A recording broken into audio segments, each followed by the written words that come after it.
donc aller voir l'épreuve donc de l'apôtre Paul pour la deuxième partie. C'est un message donc en deux parties. L'épreuve de Paul, donc deuxième partie. Si vous voulez bien, on va se lever pour lire la parole de Dieu. Nous allons lire dans la deuxième épître aux Corinthiens, au chapitre 12, et nous allons lire à partir de verset 7. 2 Corinthiens, chapitre 12, verset 7, et nous continuerons jusqu'au verset 10. Et pour que je ne sois pas enflé d'orgueil à cause de l'excellence, de la beauté, de la puissance de ces révélations, il m'a été mis une écharde dans la chair, un ange de Satan pour me gifler, me souffleter et m'empêcher de m'enorgueillir. 3 fois, j'ai prié le Seigneur de l'éloigner de moi. Et il m'a dit, ma grâce te suffit, car ma puissance s'accomplit dans la faiblesse. Quelle parole merveilleuse du Seigneur. Je me glorifierai donc bien plus volontiers de mes faiblesses, afin que la puissance de Christ repose sur moi. C'est pourquoi je me plains dans les faiblesses, dans les outrages, dans les calamités, dans les persécutions, dans les détresses, pour Christ. Parce que quand je suis faible, quand je ressens ma toute faiblesse, c'est alors que je suis fort. Amen. Père, nous te bénissons. Nous glorifions ton nom, nous sommes heureux de nous présenter, nous pécheurs, devant ta parole puissante, devant ta présence glorieuse, devant la montagne de Sion. Nous te remercions, Seigneur, car tu règnes en majestueux. Tu règnes en roi des rois, en seigneur des seigneurs, en vainqueur. Et au travers des calamités de la vie, des déficiences que nous pouvons avoir, Seigneur, tu veux encore te glorifier. Tu veux te glorifier dans nos faiblesses, Seigneur. Et nous prions que nous puissions non pas nous désespérer, non pas nous décourager, mais que nous puissions prendre courage, que nous puissions être consolés, que l'exemple de ton serviteur Paul puisse encore au travers des siècles nous apporter courage et force. Te demandons, Seigneur, que la personne la plus persécutée, la personne la plus seule à cause de Christ puisse reprendre courage et être fortifiée dans l'homme intérieur par ton Saint-Esprit qui réside dans ce frère, dans cette sœur bien éprouvée. Nous te le demandons, Père, dans le nom puissant de Jésus, notre Maître et Sauveur. Amen. Et tout le peuple dit Amen. Gloire à Dieu. Vous pouvez vous asseoir, frères et sœurs. Dans la première partie, nous avons vu donc l'épreuve de Paul spécialement. On a vu donc comment, évidemment, cette écharpe pouvait donc être matérialisée, possiblement des persécutions ou des calomnies qu'il a pu subir de la part d'un ennemi personnel. On avait vu qu'Alexandre et beaucoup d'autres le poursuivaient donc autour de la terre d'une certaine manière. On a vu donc que ça pouvait être une tentation peut-être dans le corps, ça pouvait être peut-être une maladie, une écharpe dans la chair. Il l'a décrit comme cela, une maladie des yeux. On ne sait pas exactement donc, mais on sait qu'il a décrit cela comme étant une écharde dans la chair. Il m'a été mis une écharde dans la chair. Voyez. Maintenant, ce que nous allons voir aujourd'hui, c'est le but, le pourquoi. Pourquoi une telle chose, donc, est arrivée à l'apôtre Paul? Pourquoi une écharde? Quand vous avez une écharde dans votre corps, sous votre peau, eh bien, vous cherchez tout de suite à ôter cette écharde-là, voyez, pour l'enlever, pour enlever donc ce malaise, voyez, ce mal-être, pour que vous puissiez de nouveau bien fonctionner. Mais là, nous voyons que ça n'a pas été le cas. Alors, pourquoi cette écharde n'a pas été enlevée? Pourquoi toujours ce mal-être dans Paul, dans son corps spécialement? Pourquoi a-t-il été giflé par Satan? Pourquoi cela? Le but de cette écharde? Eh bien, je pense que, il le dit lui-même au travers des réflexions, de l'ouverture de cœur qu'il nous donne, eh bien, c'était pour garder, pour empêcher Paul, donc, de s'enorgueillir spirituellement parlant. À cause de révélation. Voyez, il était bien sûr et certain que le paradis existe. Il y avait été. Voyez, il y avait été enlevé. Il ne pouvait pas dire si c'était avec son corps ou sans son corps, mais jusqu'au 3e ciel, et là-haut, il y avait des gens. Là-haut, il y avait du monde, beaucoup de monde, puisqu'il a entendu des paroles qu'il n'est pas permis à un homme de répéter, même ici-bas sur la terre, paroles qu'il a décrites comme étant ineffables. Voyez, en anglais, unspeakable. Ça veut dire qu'on ne peut même pas les dire ou les répéter. Paroles de gloire, paroles de puissance, paroles magnifiques, glorieuses. Mettez tous les superlatifs que vous voulez. Eh bien, on n'arrive même pas à la cheville de ce que ces paroles étaient véritablement. Oui. Donc, il a été de manière excellente enlevé. Il a eu des révélations extraordinaire, qui dépasse donc le normal, l'ordinaire. Et pour garder Paul, ensuite, après avoir eu ces révélations, pour le garder de l'orgueil spirituel, eh bien, il a reçu une gifle de la part de Satan. Dieu a permis que le diable soufflette, et Paul appelle cela une écharde dans la chair. Gardez Paul de l'orgueil spirituel. Voyez, l'orgueil spirituel, c'est un péché. Voyez, c'est un péché, n'oublions pas, qui a fait tomber Satan. Et un tiers des anges qui ont suivi le conseil du diable. Donc, c'est quelque chose de très grave. L'orgueil spirituel. Et on se rappelle que le prophète Ésaïe va décrire justement ce jugement qui est tombé sur Satan à cause de ce qu'il avait dans le cœur. Et dans Ésaïe 14, eh bien, il est dit, tu es abattu à terre, te voilà tombé du ciel, astre brillant. Astre brillant, c'est le mot Lucifer. Voyez, où on a Luci, voyez, la lumière, au travers donc du mot Lucifer. Et évidemment, donc, astre brillant, fils de l'horreur, tu es abattu à terre, toi le vainqueur des nations, tu disais en ton cœur, Ésaïe 14, verset 13, tu disais en ton cœur, je monterai au ciel, j'élèverai mon trône au-dessus des étoiles de Dieu, je m'assirai sur la montagne de l'assemblée, à l'extrémité du septentrion, je monterai sur le sommet des nues, je serai semblable au Très-Haut. Quel orgueil! Jamais nous ne pouvons dire une chose semblable. Et on comprend pourquoi Satan est venu ensuite vers Adam et Ève et a dit, vous serez comme des dieux. Satan a cette idée d'être comme Dieu, d'être à la hauteur de Dieu, si possible, dépasser Dieu. Il a demandé que Jésus l'adore, imaginez. Donc, la personne qui est adorée est toujours au-dessus de l'adorateur. Et on voit donc l'arrogance, évidemment, de Satan.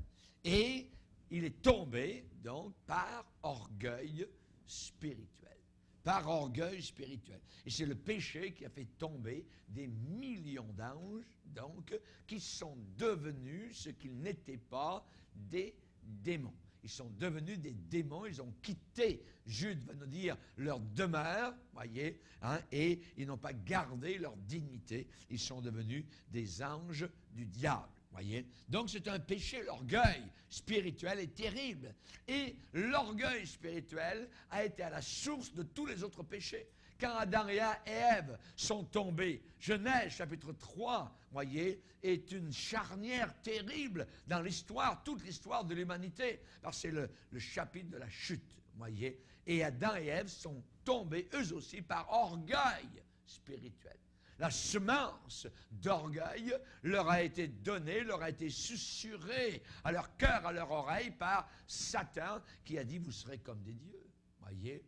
Dieu ne veut pas que vous sachiez, Dieu retient de sa connaissance, ainsi de suite. Dieu ne veut pas tout vous dire, voyez. Mais allez-y, mangez, n'obéissaient pas véritablement à tout ce que Dieu dit. Dieu ne veut pas vraiment dire ce qu'il veut dire. Ils ont passé par-dessus la parole de Dieu par orgueil spirituel. Vous serez comme des dieux, ils l'ont cru. Quels dieux? Des dieux tout nus. Voyez, des petits dieux, voyez, qui finalement ont vu que c'était un piège. Et chaque fois que quelqu'un tombe dans un piège de Satan, quand il revient à ses sens, c'est de la niaiserie, c'est vraiment vous tombez à zéro, hein, on se réduit à un morceau de pain pour la femme mariée, ça dit, t'as un piège à la vie précieuse, et on est réduit à un morceau de pain pour un adultère, et ainsi de suite. Vous voyez, c'est une réduction toujours, donc, hein, de croire à ce que Satan, le menteur, le père du mensonge, peut déclarer. Voyez. Donc, on voit que l'apôtre Paul aussi aurait pu avoir de lui-même une trop haute opinion. C'est dangereux d'avoir une opinion trop élevée de nous-mêmes. On peut avoir une opinion de nous-mêmes, il n'y a pas de problème, mais trop haute. Et la Bible déclare, justement, dans Romains, chapitre 12, verset 3, et on va le lire, où là, il est déclaré, par la grâce de Dieu qui m'a été donnée, je dis à chacun de vous, de ne pas avoir ou de n'avoir pas de lui-même une trop haute opinion. Voyez? Donc, de ne pas avoir une trop haute opinion de soi-même, mais de revêtir des sentiments modestes selon la mesure de foi que Dieu a départie à chacun. Donc, modestie en tout. Voyez, nous devons être modestes, hein, par rapport à nous-mêmes, ne jamais oublier d'où nous venons. Hein, dans Isaïe, il est dit de porter les regards sur la fosse d'où vous avez été tirés. Il y a des gens qui ont oublié de temps en temps de faire un petit pèlerinage autour de la fosse où ils ont été tirés. C'est bon, parce que ça nous garde dans notre mesure, ça nous dit oui. Ah, c'est terrible, j'étais au fond auparavant, maintenant je suis au-dessus, mais par la grâce de Dieu, et par la grâce de Dieu, je suis ce que je suis. Vous voyez, mais ne jamais rester. On sait que le roi Saül, par orgueil, par exemple, quand il a pensé que finalement il était quelqu'un, alors qu'il n'était rien du tout, hein, c'était juste Dieu qui l'avait élevé au rang de roi d'Israël, et justement Samuel est venu le voir, il lui a dit, quand tu étais petit à tes propres yeux, est-ce que Dieu ne t'avait pas établi comme roi sur Israël? Mais voilà, tu es devenu orgueilleux. Donc, nous devons faire attention. Parfois, on peut avoir des échardes. Dieu peut permettre à Satan, voyez, de nous attaquer pour nous ramener dans les limites. C'est par amour, parfois, que Dieu peut permettre cela. Nous ne le voyons pas parfois comme cela, mais c'est parfois une réalité. Donc, sentiment modeste vis-à-vis de nous-mêmes. Ouais, de ne pas avoir de nous-mêmes une trop haute opinion. Et vous savez que dans le monde, c'est le contraire. Parce qu'il y a un faux évangile qui circule, l'évangile donc de l'estime de soi, voyez. Et c'est l'homme qu'on élève, voyez. Et Dieu, on le rabaisse. Non, nous devons nous rabaisser et élever Dieu. Que Dieu soit reconnu donc pour ce qu'il est, tout-puissant et merveilleux. Et nous sommes des vers de terre, nous sommes des pécheurs, uniquement sauvés par la grâce de Dieu. Et ce que nous le sommes uniquement par la grâce du Seigneur. Donc, pas d'orgueil spirituel, voyez. Et Paul va dire, pour m'empêcher de m'enorgueillir. C'est une barrière, une protection. Cette écharde qu'il avait donc reçue. Vous savez qu'il y a différents orgueils, voyez. Certains les ont classés, voyez. On pourrait ce soir parler de 4 sortes d'orgueil. Il y a l'orgueil de place, voyez, c'est-à-dire le lieu. Tu viens d'où, toi? Ah, ben, je viens de tel village. Ah, ben non, moi, je viens de Paris, moi, je viens de Montréal. Tu viens d'où? La BTB, tu viens de Gaspésie. Ah, non, hein, tu vois rien. Vous voyez, l'orgueil de place. Vous voyez, moi, je viens de New York. Moi, je viens de la grosse ville de Marseille, tout ça. Hein, tu viens d'où, toi, là-bas, le petit village? Orgueil, vous voyez, non, vous voyez. Que peut-il sortir de bon de Nazareth? Vous voyez, Jésus n'est pas né à Jérusalem, vous voyez. Il a vécu dans un lieu retiré à Nazareth. Il aime l'humilité. Voyez, l'humilité. Orgueil de place. Hein. Vous le voyez tous les jours, donc, autour de vous. Il y a aussi un autre orgueil, l'orgueil de race. L'orgueil de race. Les Noirs, voyez. Oh, ça, c'est quantité négligeable, ça. Est-ce qu'une âme de noir a moins de valeur qu'une âme de personne blanche? Non. Voyez. Non, ne vont pas regarder. Moi, je travaille beaucoup parmi les Noirs, je suis heureux, Dieu m'a conduit comme cela, voyez. Et d'un certain temps, je ne vois même pas la couleur de la peau. Voilà, personne, c'est un frère, c'est une sœur, et je les aime de tout mon cœur, voyez. Et on ne regarde pas là, si c'est un Indien du Canada, un peau rouge, un jaune, un Chinois, ou quoi que ce soit. Ce sont des âmes. Chaque être humain sont des âmes pour lesquelles Christ est mort sur la croix. Alors je dois les considérer. Et je ne dois pas avoir de sentiment de hauteur vis-à-vis de ces gens-là. Orgueil de place, orgueil de race, orgueil de face. Face, je suis plus beau que toi. Voyez, je suis plus belle qu'elle. Voyez, quoi que ce soit. Voyez, l'orgueil, ainsi de suite. Voyez. C'est de l'orgueil. Et Dieu est capable, voyez. Un petit accident, une petite brûlure, pof, vous êtes dévisagé, ainsi de suite. Oh, ça vous ramène dans vos souliers, voyez. Orgueil de face. Et le pire, l'orgueil de grâce. L'orgueil de grâce. Orgueil de place, orgueil de race, orgueil de face, orgueil de grâce. Voyez, moi je suis sauvé, voyez, ainsi de suite. Oui, mais vous ayez été sauvé un peu avant la personne qui est là-bas. Hein, vous étiez auparavant avec les pécheurs. On faisait partie d'eux, voyez. Et si c'est uniquement ce que nous sommes aujourd'hui, je répète, nous le sommes par la grâce de Dieu. Il nous a amenés. Mais je ne dois pas être orgueilleux de la grâce que Dieu m'a faite. Vous voyez, je dois rester dans la modestie. Alors, merci Seigneur de m'avoir gracié. Amen. De m'avoir pardonné. Et la personne qui est là-bas dans le péché encore, eh bien, si ça n'avait pas été de toi, Seigneur, je serais avec cette personne-là. Amen. Vous vous rappelez la personne qui est arrivée dans le temple un jour, je l'ai raconté, et c'était pour taconner, pour vraiment pointer les pharisiens. Hein, et la personne est arrivée donc en avant, spécialement. Maintenant, ceux qui sont en avant, il n'y a pas de problème, voyez. Mais la personne voulait se montrer spécialement. Et debout, voyez. Et je peux imaginer la personne mettant les deux mains sur son ventre et disant « Seigneur, te remercie de ce que je ne suis pas comme le reste des hommes. » Nous devons nous méfier des personnes qui ne sont pas comme le reste des hommes. Voyez.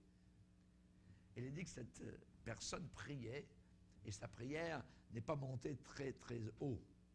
Voyez. C'est-à-dire qu'il priait en lui-même. Oui, en lui-même. Donc ça ne montait pas plus haut que le plafond de son plafond. Voyez. Même pas le plafond de l'église. Voyez. Ça ne montait pas plus haut que sa tête. Voyez. Que le haut de son crâne. Priait en lui-même. Voyez. Sa prière n'est pas montée jusqu'à Dieu. Mais au fond, il y avait une personne qui arrivait se frappant la poitrine et disant « Seigneur, pardonne-moi, je suis un pécheur. » Voyez. J'ai battu ma femme, j'ai fait ceci, Seigneur, j'ai commis un péché, j'ai commis un adultère peut-être, ou j'ai volé, Seigneur, je ne suis même pas digne. Ça dit qu'il se frappait la poitrine. Et des deux, Jésus a dit, c'est celle qui était au fond, qui est repartie dans sa maison, pardonnée, justifiée, heureuse. Et l'autre est reparti avec sa propre justice. Je ne suis pas comme le reste des hommes. Voyez, c'est vrai que nous ne devons pas être comme le reste des hommes, mais cette personne s'est glorifiée, voyez, comme s'il était un surhomme, comme c'était une personne qui était au-dessus je dirais, de l'humanité, comme flottant presque dans les airs. Non, nous sommes encore sur la terre. Et nous avons une nature avec nous qui parfois peut nous conduire au péché. Nous devons faire attention à cela, voyez, pour m'empêcher de m'enorgueillir. Les gens auraient pu penser l'apôtre Paul, voyez, plus élevé qu'il ne l'était en réalité. Paul ne voulait pas que les gens le voient comme un surhomme. On se rappelle qu'à un certain endroit, à cause des miracles que Dieu faisait au travers des mains de Paul, les gens ont amené un bétail, ils ont amené un taureau et ils voulaient le sacrifier parce qu'ils pensaient que Paul était un Dieu descendu du ciel. Voyez, Paul a dit non, nous sommes des hommes, comme vous. Voyez. Et Dieu a envoyé un sauveur. Et c'est lui le sauveur qui a fait le miracle de cette complète guérison. Ce boiteux a été guéri. À Lystre, il y a eu une grande guérison, voyez. Mais les hommes auraient été prêts à offrir un sacrifice donc, à l'apôtre Paul. Paul a dit non. On sait que Hérode, dans les Actes des Apôtres, voyez, un jour, a harangué la foule. Et les gens en bas ont dit « Ah, mais c'est merveilleux, c'est pas la voix d'un homme, c'est la voix de Dieu, d'un Dieu. » Paf, à l'instant même, le gars est tombé mort et rongé par les vers. Voyez, Dieu l'a jugé sur place. Parce qu'il a accepté, voyez, ce qui n'appartient qu'à Dieu.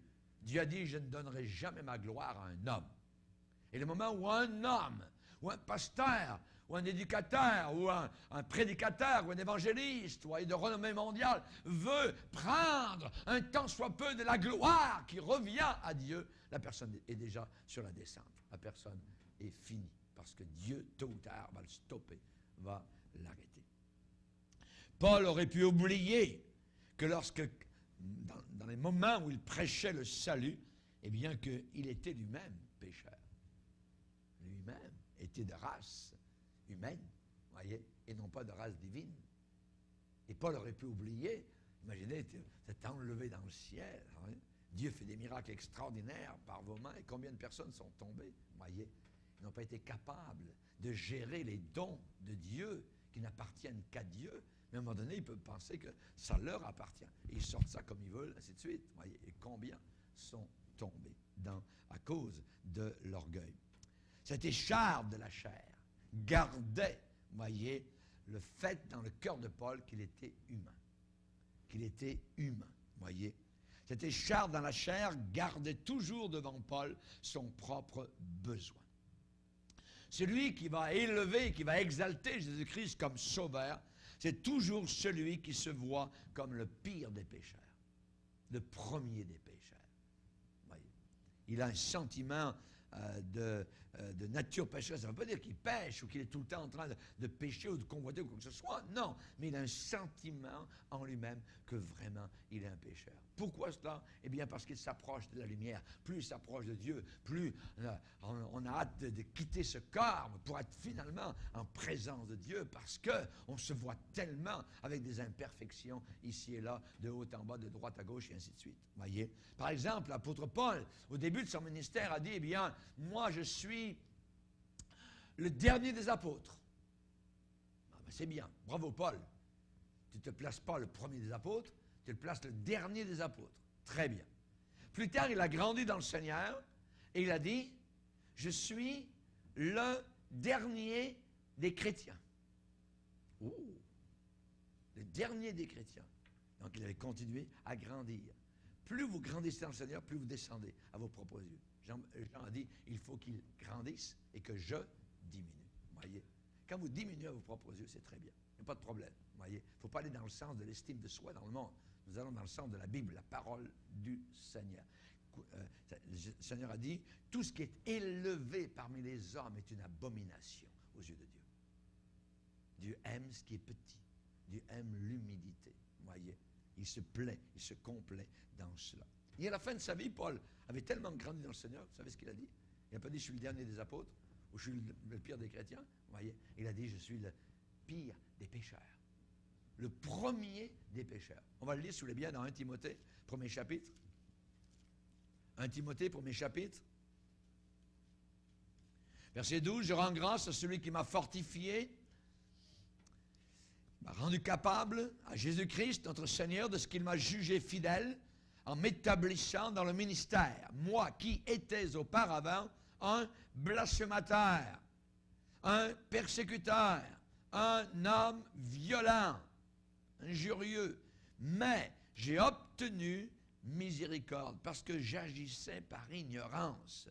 Dans l'incrédulité et la grâce, notre Seigneur a surabondé avec la foi et la charité qui est en Jésus-Christ.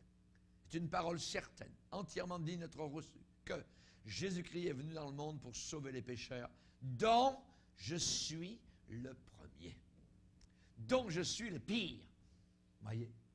Donc, on voit que l'apôtre Paul, à ses propres yeux, avait une estime de lui-même, voyez, qui était vraie. Il marchait dans la vérité. Et peut-être qu'il ne s'est jamais, peut-être, pardonné d'avoir persécuté l'Église de Christ. Rappelons-nous que c'est lui qui a fait tuer le premier martyr chrétien, Étienne. Ça le gardait dans l'humilité, voyez, pour m'empêcher de m'enorgueillir. Le but d'une écharde dans notre vie, à nous, nous pouvons avoir des échardes, voyez, dans nos vies. Eh bien, le but d'une écharde dans notre propre vie peut ne pas être le même que pour l'apôtre Paul. Mais une écharde est toujours plantée là, toujours pour quelque bonne raison. il y a certainement une raison pourquoi Dieu nous a mis une écharpe quelque part. Si c'est l'orgueil, l'orgueil accomplit 4 choses dont Dieu veut nous garder. Mais l'orgueil accomplit premièrement un égarement. Quelqu'un qui est orgueilleux s'égare. Il s'éloigne. Oui. La deuxième chose que l'orgueil fait, c'est que la personne n'a plus de discernement. La personne ne voit plus les choses comme elle les verrait si elle marchait dans l'humilité. Pas de discernement. Troisième chose, l'orgueil peut amener la violence. Des paroles acerbes, des paroles dures, même des coups. Vous voyez, l'orgueil. Et finalement, l'orgueil amène à la fin la honte et la ruine. Tout cela, vous avez cela dans le livre d'Abdias. On va le lire. Le petit livre Abdias, le prophète Abdias. Il y a le prophète Osée, le prophète Joël, le prophète Amos. Ensuite, on passe à Abdias. Abdias. C'est un chapitre. On n'y va pas souvent, mais on va y aller ce soir. Abdias, il est dit au verset 2, « Voici, je te rendrai petit parmi les nations. Tu seras l'objet du plus grand mépris. L'orgueil de ton cœur t'a égaré. Toi qui habites le creux des rochers, qui t'assieds sur les hauteurs, et qui dis en toi-même, qui me précipitera jusqu'à terre? Quand tu placerais ton nid aussi haut que celui de l'aigle, quand tu le placerais parmi les étoiles, je t'en précipiterai, dit l'Éternel. L'orgueil de ton cœur t'a égaré. L'orgueil de ton cœur t'a égaré. Deuxième chose, plus de discernement. Plus de discernement. Où est-ce que nous voyons ça? Au verset 7. À la fin du verset 7. Et tu n'as pas su t'en apercevoir. Tu n'as pas su t'en apercevoir. Tu ne l'as pas vu arriver. Tu n'as pas su t'en apercevoir. L'orgueil aveugle. Plus de discernement. Ensuite, violence. Verset 10. À cause de ta violence contre ton frère. Oui. Et finalement, ça amène quoi l'orgueil? Tu seras couvert de honte. Verset 10. Tu seras exterminé pour toujours. Donc on voit que l'orgueil accomplit des choses inimaginables, voyez, et Dieu veut nous en garder. Mais il y a aussi toutes sortes d'échardes, voyez. Il y a des échardes dans la pensée. Il y a des échardes dans la chair, voyez. David a prié le Seigneur au psaume 19 en disant « Pardonne-moi ceux que... il parle de ses égarements. Qui connaît ses égarements? Pardonne-moi ceux que j'ignore. Je ne sais même pas, Seigneur. Mon cœur est tellement profond et creux que je peux m'égarer sans le savoir. Qui connaît ses égarements? Voyez. Pardonne-moi ceux que j'ignore, ceux que je ne sais même pas. Tu es tellement saint, Seigneur. Tu es 3 fois saint. Préserve aussi ton serviteur des orgueilleux. Préserve-moi d'être influencé par l'orgueil. Amen. Les gens avec qui vous marchez dans la rue, les gens même parfois avec qui on s'assoit dans l'église, tous, à un moment ou à un autre de leur vie, ont une écharde dans la chair. Tous, voyez. Qu'elle soit couverte, cette écharde, de guenilles, ou qu'elle soit couverte de très beaux vêtements, l'écharde est là, piquante, agaçante, faisant mal, nous élançant parfois, voyez. Et on voudrait prier le Seigneur, enlève-moi ça, Seigneur. Voyez. Avec quelqu'un d'autre, ça peut être une maladie qui apporte un gros handicap dans la course de la vie. Vous voyez, c'est une écharde. Avec quelqu'un d'autre, ça peut être une faiblesse qui va disqualifier la personne pour un travail ou pour un service. Vous voyez. Pour quelqu'un d'autre, ça va être une affliction de souffrance physique qui peut être une histoire de péché, de transgression, quoi que ce soit, vous voyez. Des sidéens qui sont devenus chrétiens. Ouais. Des charmes dans la chair. Je me rappelle toujours cette jeune fille belle jeune fille à Burkina Faso, une grande église de plusieurs centaines de personnes qui, à la fin de la réunion, me dit, pasteur, j'aimerais vous dire quelques mots à la fin. Elle est venue en avant, tout ça, et à côté de l'estrade, il n'y avait plus personne. M'a dit qu'elle était sidéenne.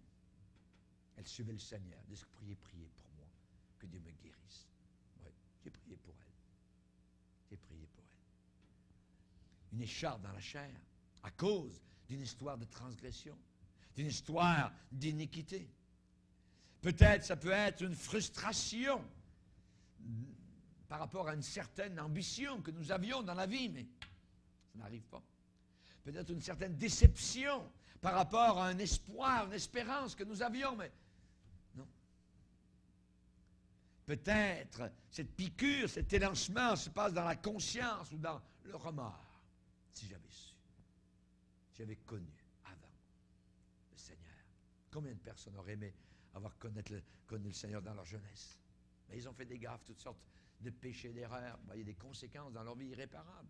Dieu a pardonné, ils sont sauvés, mais il y a des conséquences. Ouais. Et ils ont cette écharpe qui est là tout le temps. Peut-être une friction continuelle dans une famille ou un malheur familial. Il y a toujours une friction avec quelqu'un qui est là pour vous frictionner, vous sabler, papier sablé, comme on dit souvent. Voyez.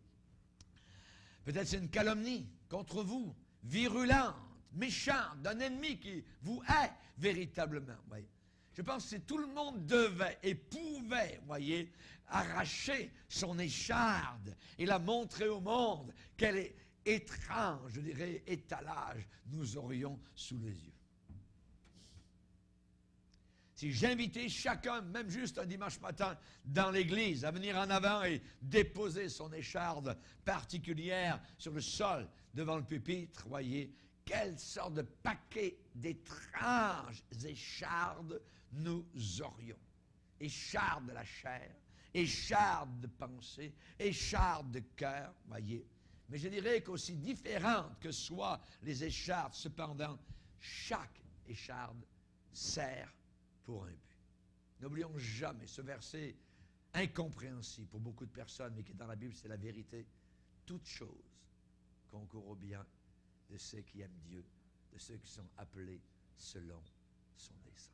Amen. Si nous aimons Dieu, eh bien, l'écharpe que nous avons va concourir, et elle est là pour quelque chose, pour non pas notre destruction, mais pour notre bien. Premièrement, nous garder humbles. Nous garder humbles, voyez, comme l'apôtre Paul. Hein? Une écharpe dans la chair pour m'empêcher de m'enorgueillir. Pour m'empêcher de m'enorgueillir. Dans une maladie très grave, un jour un homme a déclaré, il a dit, j'ai appris que sous les commandements de Dieu, les décrets du Seigneur, le plus fort des hommes peut devenir tellement faible. Je vois maintenant qu'il faut, dit-il, que je fasse mon travail en appréhension de la nuit qui s'en vient. Oh, pourquoi l'esprit du simple mortel devrait être orgueilleux, dit-il. Mais c'est un homme très éprouvé qui disait cela.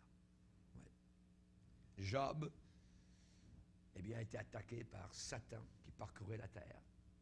Un homme intègre, un homme droit, un homme qui servait le Seigneur. Et Dieu a permis qu'il y ait cette épreuve dans sa vie. Et nous voyons ces lamentations, ces pleurs et tout ça. Combien de personnes ont été encouragées par le livre de Job? Vous avez entendu parler de la patience de Job. Amen. Aussi, deuxièmement, pourquoi? Eh bien, pour nous avertir et nous garder du péché. Quand ça va trop bien, ça va trop bien. Quand ça va un peu mal, ça va un peu mieux. Aux yeux de l'éternité. Aux yeux de l'éternité. Pour nous garder. La douleur va tourner nos pensées vers l'intérieur. Et la douleur va avoir un effet disciplinaire, purificateur. Les priorités vont se mettre en place presque automatiquement. Parce que vous délaissez ce qui est secondaire pour vous placer vers le prioritaire. Amen. On va lire un passage dans Hébreux chapitre 12. Vous allez noter le mot châtier. Châtier. Hébreux 12, verset 5, vous avez oublié l'exhortation qui vous est adressée comme à des fils et à des filles. mon fils, ne méprise pas le châtiment du Seigneur. Et ne perds pas courage lorsqu'il te reprend. Notez le mot châtiment ou châtier. Vous allez voir, il revient très souvent, 9 fois dans ce passage. Car le Seigneur châtie celui qu'il aime. Et il frappe de la verge tous ceux qu'il reconnaît pour ses fils. Supportez le châtiment. C'est comme des fils que Dieu vous traite. Car quel est le fils qu'un père ne châtie pas?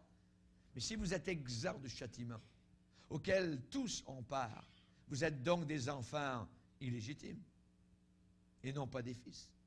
D'ailleurs, puisque nos pères, selon la chair, dans nos familles respectives, nos pères nous ont châtiés et que nous les avons respectés, ne devons-nous pas, à bien plus forte raison, nous soumettre au Père des esprits pour avoir la vie?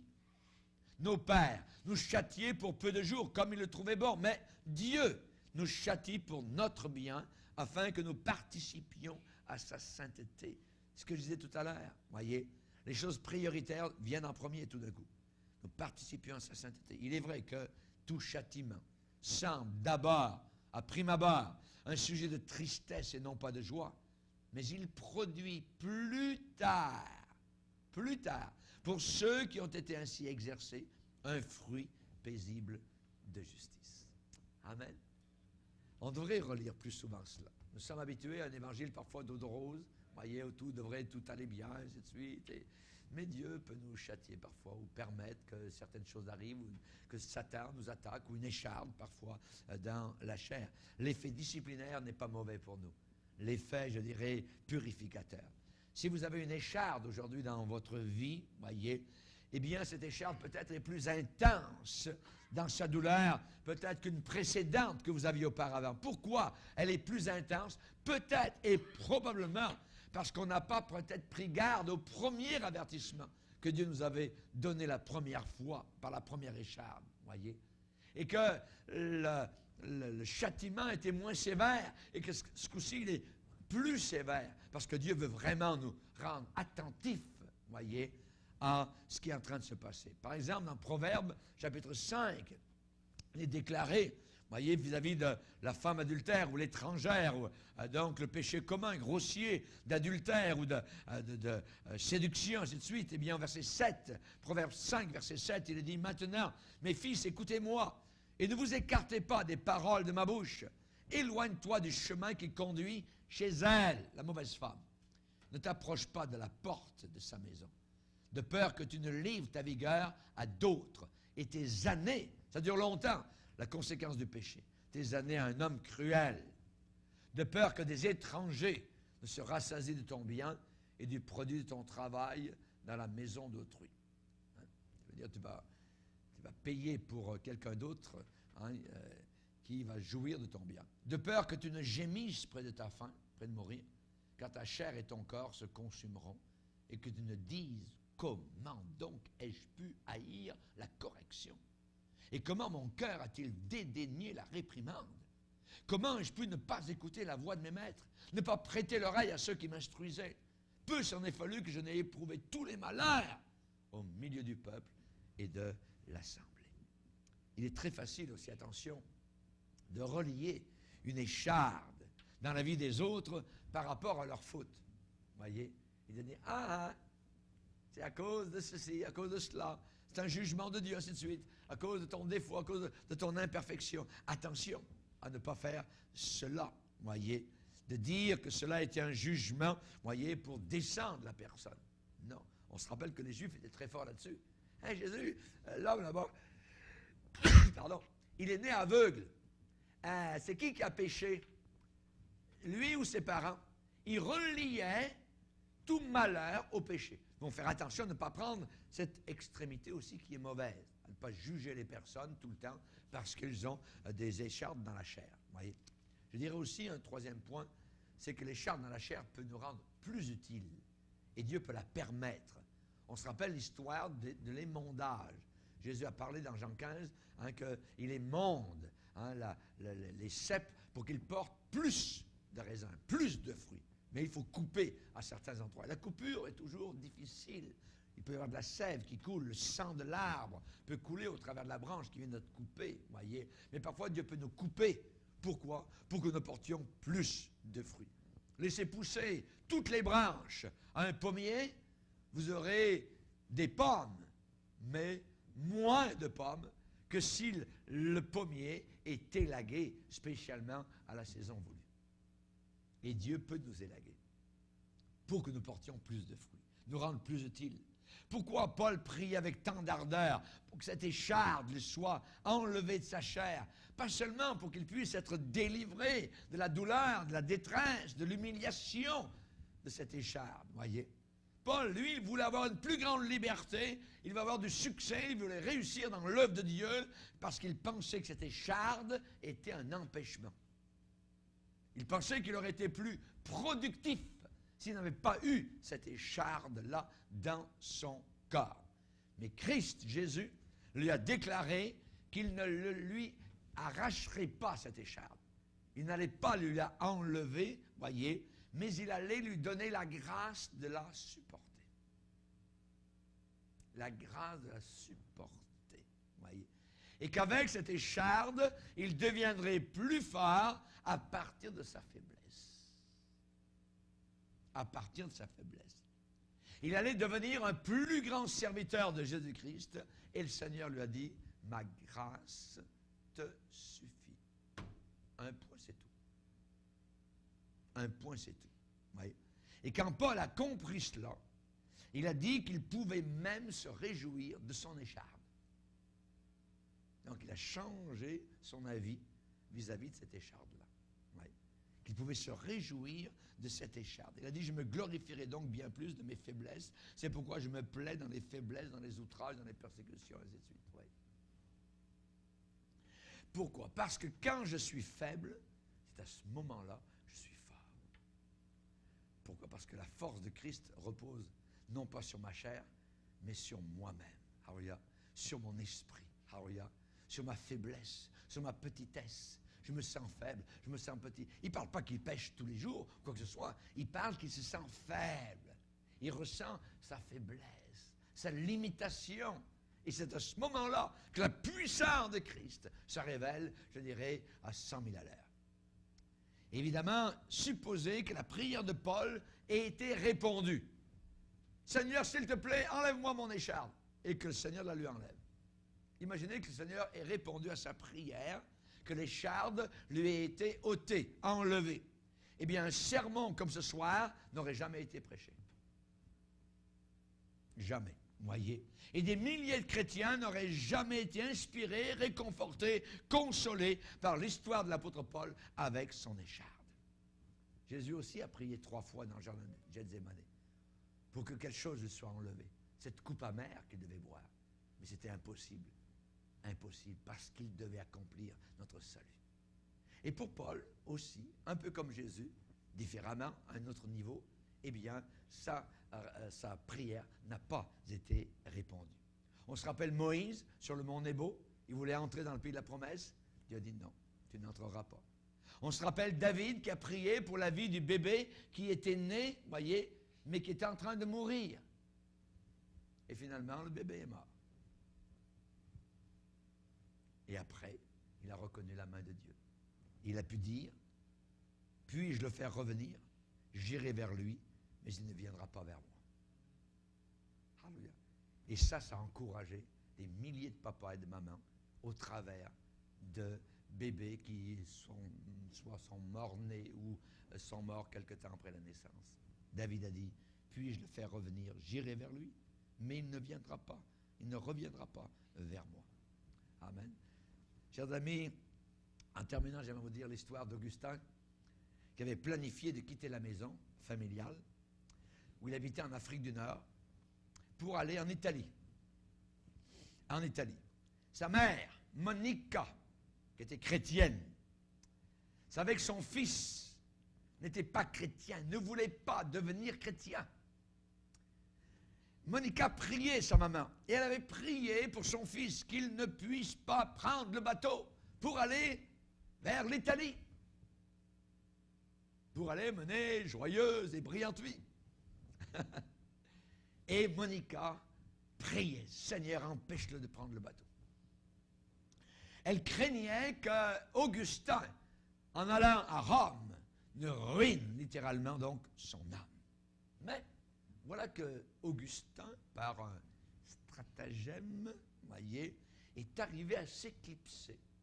Alors que sa mère avait passé la nuit dans un hospice sur le bord de la mer Méditerranée. Et Augustin avait dit, maman, tu sais, je vais aller au bateau parce que je vais aller voir un ami. Et quand le matin s'est levé, le bateau n'était plus au quai, voyez, et Augustin était parti à bord, vers l'Italie, la belle Italie. Monica, la maman, avait le cœur brisé, déçue, désappointée. Elle a ressenti que sa prière fervente n'avait pas été répondue. Seigneur, il va se corrompre en Italie. C'est vrai qu'elle n'avait pas été répondue quant aux détails de sa prière. Mais quant à la substance de sa prière, elle a été répondue. Qu'est-il arrivé? Elle priait pourquoi? La maman Monica priait pour que son fils soit empêché d'aller en Europe, en Italie, pour que son âme soit sauvée et non pas perdue par, évidemment, donc, les lumières miroitantes de Rome, et ainsi de suite. Mais cependant, ça a été le voyage vers l'Italie qui a conduit Augustin, pas à pas, au grand changement qui est venu sur lui. Le jour où, après ce voyage en bateau, il est allé jusqu'à Milan, et à Milan, on n'ira pas dans les détails, mais dans le jardin à Milan, il a entendu la voix de Dieu et il a découvert Jésus-Christ comme son sauveur. Plus tard, Augustin a écrit, « Toi, Seigneur, dans ta sagesse cachée, toi qui as accordé à ma mère la substance de son désir, tout en refusant la chose pour laquelle elle priait, afin que tu accomplisses en moi la chose pour laquelle elle priait. » Dieu est merveilleux. Nous avons peut-être une écharpe dans la chair. Continuons à louer le Seigneur et à le bénir. Dieu est en train d'accomplir son plan. Seigneur, te bénissons, nous te glorifions pour ta parole merveilleuse. Alléluia.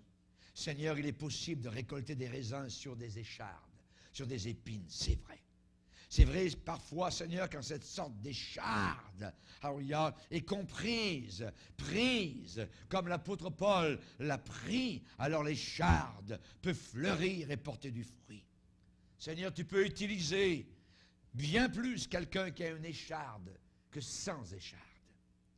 Seigneur, quand nous sommes tentés de te demander pourquoi cette écharde particulière est piquée en nous. Aide-nous, Seigneur, à nous rappeler que tu as des dizaines de milliers d'échardes que tu aurais pu choisir pour nous, mais c'est celle-là que tu as sélectionnée pour moi. Seigneur, quand notre écharde nous trouble, aide-nous à penser à l'apôtre Paul. Seigneur, son écharde ne l'a jamais rendu amer, ne lui a jamais fait tourner le dos à ton amour, ne l'a jamais découragé. Seigneur, si nous avons une écharde dans la chair, nous voulons nous rappeler, Seigneur, qu'un jour, tu as eu une couronne d'échardes, d'épines, sur le bois maudit du calvaire. Merci, Père. Merci, Jésus. Aide-nous jusqu'à la fin à te suivre et à te servir avec joie, envers et contre tout. Amen. Et tout le peuple dit Amen.